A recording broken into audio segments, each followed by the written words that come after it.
So the Miami Heat beat the Atlanta Hawks 115-105, and it's no secret. The Heat are the number one seed for all the right reasons. The Heat have been the most consistent team in the Eastern Conference all season long. While on the contrary, the Hawks might be one of the biggest letdowns of the entire NBA season. Oh, no, and I can't say that because there's the Lakers.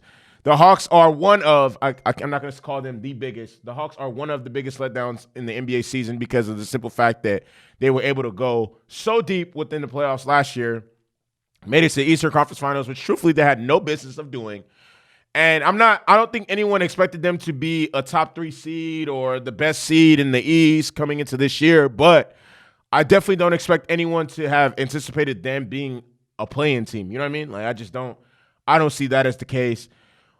While the Hawks, even though they look better than they did in game 1, they, still are an inferior team to the Heat. They are, and, it just reminds me that, they were in a play-in situation and playing environment, playing tournament for a specific reason.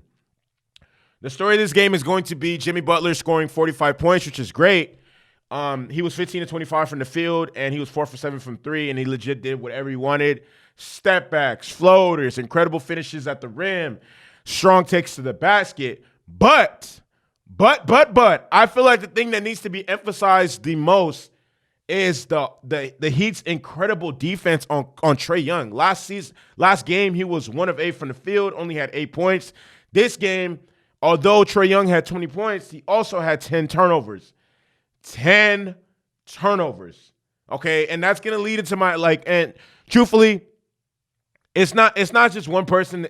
I feel like with specific players like Trae Young, Stephen Curry, like the top players in the NBA, it's not one person. No one person is gonna stop this dude from getting his, because at the end of the day, he still got 20 points. But it takes a collective effort on the defensive end from all 5 people, from the on-ball defender to the help defender to the person at the rim that's helping, that's rotating over to contest shots and different things like that, whatever the case may be, because Trae Young is really good at everything. Trae Young can shoot. Trae Young can get to the basket. Trae Young can do everything. So it takes 5 dudes who are all locked in to be able to stop him, and that's exactly what's happening. Look, here's my thing with Trae Young. Ball security. And in all sports, ball security is like, it doesn't matter what sport it is. Soccer. If you turn the ball over on your side of the field, that's a recipe for disaster. Basketball is no different. Turning the ball over leads to losses, especially football, which is a game that has probably like the fewest possessions in all the games I just listed. If you look at the NFL every single year, the top teams in the NFL are the teams that are winning the turnover margin, versus the worst teams in the NFL are the teams that are losing the turnover margin, okay? The best teams in the NFL are the teams that have the quarterbacks with the less picks. The worst teams in NFLs are the teams that are whose quarterbacks throw the most picks. It's the name of the game. Ball security is the name of the game. If you do not have, and especially in basketball, your point guard cannot be turning the ball over 10 times in one game.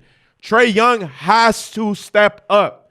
That it just is what it is. Like, he has to step up. He has to be more, like, some of these passes are just not it's not gonna cut it. Some of these passes are not it. Some of these passes are ill-advised passes. Some of these passes are just terrible.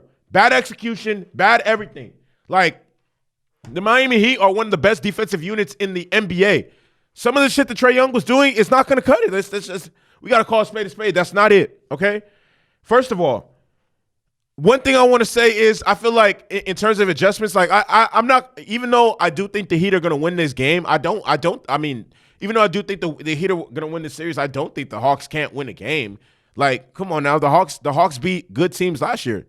The Hawks beat the Bucks without Trae Young. The Hawks beat the Sixers last year. They won the series last year, so I don't see it as a situation where they can't win a game. But they're not going to win any games with Trae Young turning the fucking ball over 10 times. Like, that's just not going to cut it. 20 points is cool, but the 10 turnovers, 10 turnovers is not it. 10 turnovers is like what? That's the difference. That's a 20, 30 point difference. And the Hawks only lost by 10. That's a 20, 30 point difference. And the Hawks only lost by 10 points. So they have to, Trae Young has to eliminate that from his game, get those down to like 2 or 3, something more reasonable. And another thing that I hope and I'm praying that I see the Hawks do more of in the next game is get the ball out of Trae Young's hands. You know what I mean? But this is what happens when you don't have Lou Williams. Trae Young, they don't really have many people. They need to play Trae Young off the ball in sort of the same way that the Warriors play Steph Curry off the ball. Trae Young has a strap. Trae Young can shoot. The Hawks had a lot of success in Game 2 when they had Trae Young coming off the ball, running off screens, pin downs, flares, all that stuff. So hopefully they can incorporate that more into their offense heading into the next game, because if Trae Young continues to have the ball in his hands and is asked to do all the things he's being asked to do without, there's really hardly any ever fucking relief for Trae Young in terms of like somebody coming in and operating with the ball in their hands so he can take the ball out of his hands. So hopefully we can see more of that in the next game, but we'll see how this turns out. I do expect the Hawks to win either Game 3 or Game 4, if not both of these games. Honestly, I still think the Hawks can make this a competitive series. I don't think the Hawks are a good team. They're a very disappointing team, but I don't think they can't win any of the next 2 games, any of the next game, or whatever the case may be. So, yeah, we'll see how this is going to play out.